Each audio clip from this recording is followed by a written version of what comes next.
Magandang oras mga ka-Good News Daily TV. Ang ating bigyan ng reaksyon ngayon ay itong isang breaking news dito. Kanina lamang nangyari ito. Ang grupo ng tinatawag na Kurdes or Kurds ng Iraq ay suportado na ngayon ng Amerika. Binigyan ito ng mga armas at dahil ang Kurds o Kurdis ay kalaban na mahigpit ng Islamic Republic ng Iran ay ngayon ay gumawa ng pag-atake sa lupa sa mga boundary. Parang kinakamuti ang Iran eh. Kapag may tatakbo na mga sundalo ng Iran, lalabas ng Iran ay nandun na yung mga Kurds. Yung mga Kurds nag-aabang na sa boundary at nirarapido yung mga Iranian na lumalabas sa Iran. At hindi lang yan, ang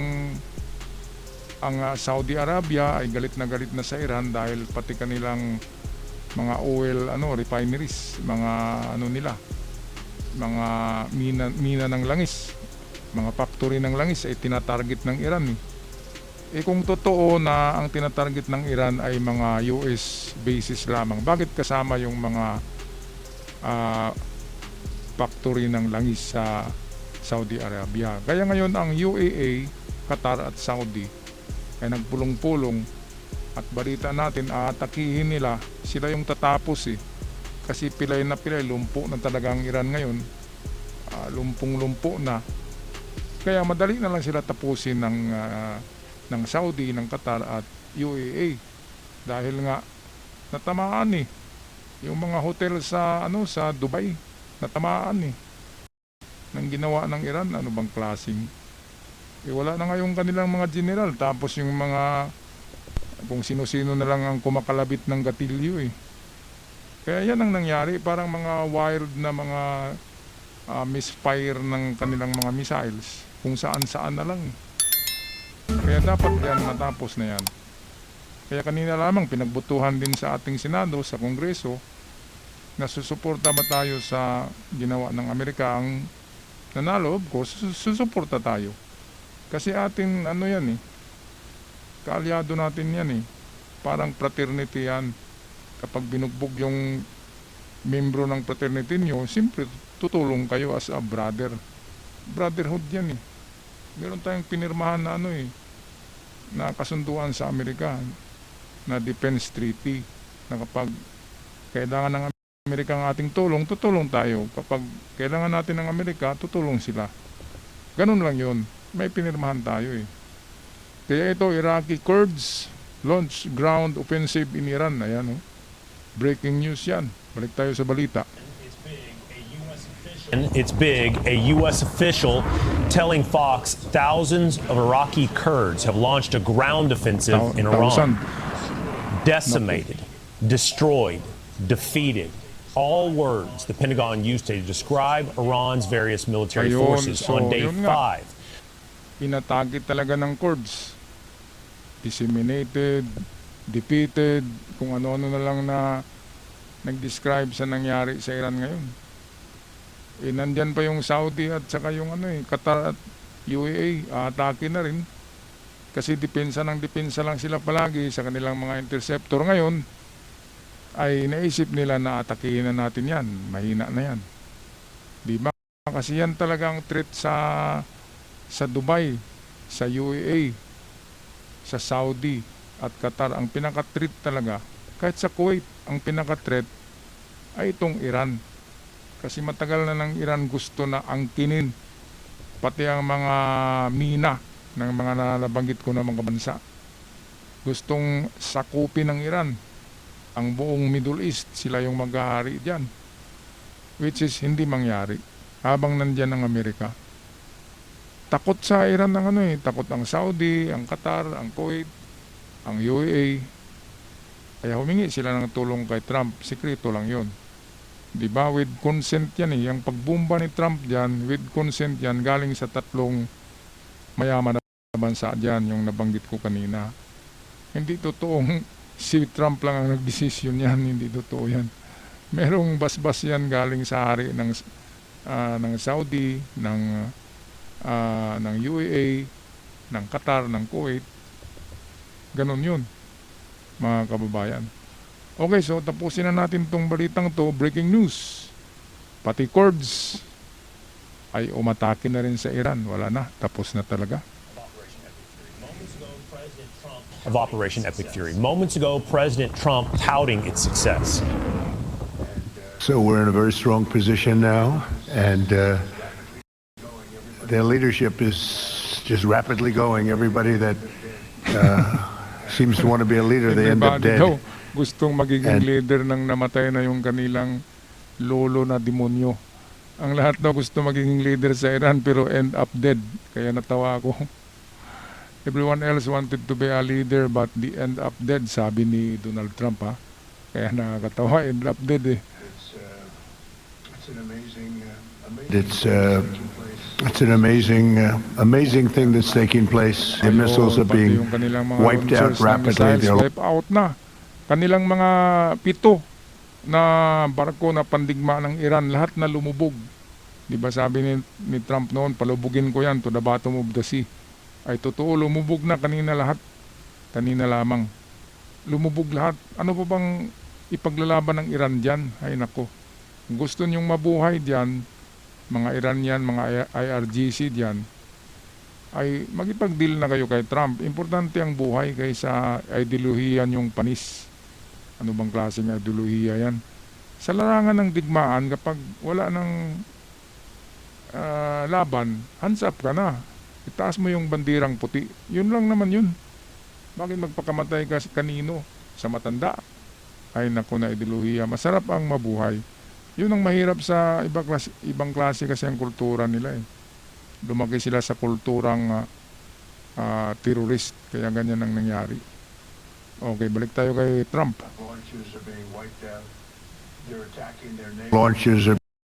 out. They're attacking their neighbors. They're attacking their, in some cases, allies, or not so long ago allies. And, you know, it's really a nation that was out of control, and they would have used it on us if we let them. Ang Iran, they are attacking their own brothers, their own neighbors. Pero ang sabi ng ngayon, ng substitute na wala na daw, pati anak daw ni Kamini, wala na eh, dido na eh. Kaya yung mga nagsalita na lang kung sino-sino, sabi ni Trump, they end up dead. They end up dead nga eh. Iwag na kasi kayong magsalita diyan sa national television na magipaglaban pa kayo sa Amerika. Ay wag na, hands up na. Kuha na ng bandirang puti at hands up, surrender. The cowboy will live another day. Yan ang kasabihan ni. Kung gustong mabuhay ng cowboy, ay suko ka muna and then you will live another day. Mabubuhay ka pa. At yung history ng ni Aladdin tsaka ni yung hari ng Israel noon natalo ang Israel noon sa gira ni Aladdin. Si Aladdin ay Muslim. Pero sinabi ng hari ng Israel, yun ay hari ng galing ng France. Ang sabi ay, we will convert. Ayan mag-Muslim daw muna sila and then fight another day. Kaya sumurinder ang Israel noon. Isang beses lang yun nangyari sa history. Sumurinder kay Aladdin. Si Aladdin ang pinaka magaling at matalino na hari ng mga Muslim noon na tanging gumapi sa history ng Israel. Pagkatapos ni Aladdin, dahil mabait na Muslim yun, wala nang nakakatalo pa sa Israel hanggang sa ngayon. Kaya hindi naaagaw. Minsan ay nakaano din si Aladdin eh. Kaya nga nandyan sa loob ng Israel yung mosque. Kasi si Aladdin ang nagpagawa niyan, isang Muslim. At mabait si Aladdin, gustong magipagkaibigan sa Christians eh. Kaya tandem yung kanilang palasyo dito ni King David, and din mosque ni Muhammad, magkatabi lang sa Israel. Sa panahon yun ni Aladdin, mabait naman si Aladdin kasi sa mga Kristiyano, binuhay pa nga yung hari ng Israel noon eh. Okay, so ito na yon nangyari ngayon sa Iran. Kung sino-sino na lang ang leader eh.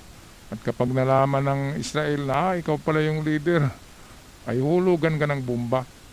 Okay, tapusin na natin ang breaking news. The Secretary of War says it's just the beginning.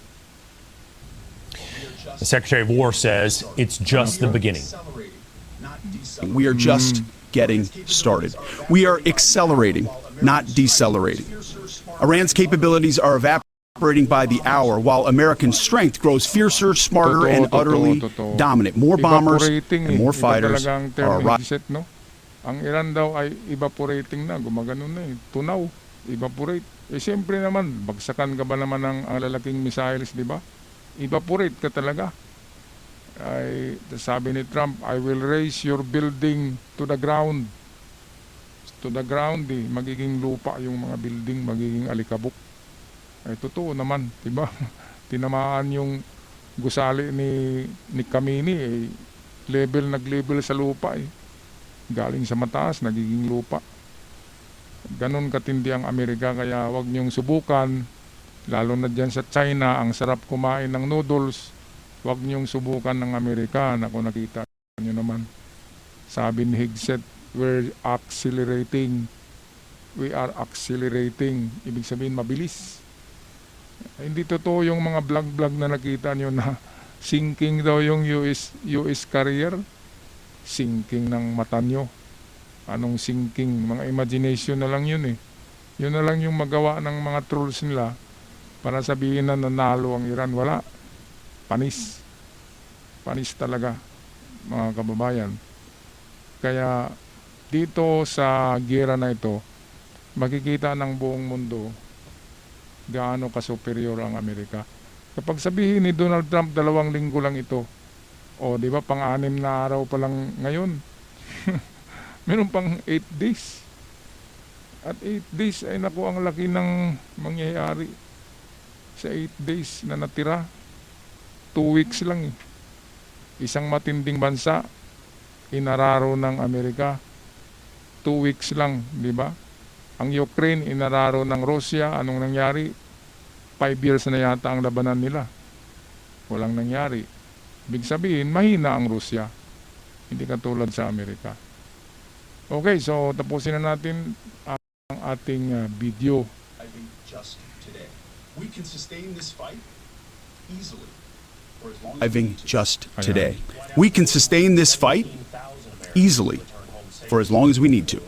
Ayun. White House reporting more than 17,000 maraming Americans have namatay returned sa home Amerika. safely from the Middle East. Safely nga yung 17 bumalik. At sabi ni Hegseth, kontrolado nila ang sitwasyon and they can end up the war as they intended. Kung saan nila gusto, doon matapos yun. Talagang kontrolado. So sa ating mga kapatid yan na Pilipino sa Middle East, marami talaga ang gustong umuwi. Pero sorry na lang. Dahil bawal nga ngayon ang lumipad ang mga eroplano, mantakin nyo, isipin nyo, kapag napadaan yun sa airspace ng kalaban, ay titirahin talaga kayo ng missiles kahit na passenger plane. O pag-isipan yung mga kababayan. Sabi ni Donald Trump ay 2 weeks lang ito. So hintay na lang kayo ng 1 pang linggo. Tapos na ito mga kababayan. Ang gawin nyo, magtago lang kayo sa shelter, sa bunker, safe and sound, at magdasal sa Panginoon. So yan lang yung aking masasabi. Don't panic. Everything is under control. Okay, ako magpapaalam na. Maraming salamat sa lahat. Hanggang sa muli, God bless us all. Love and peace, not war.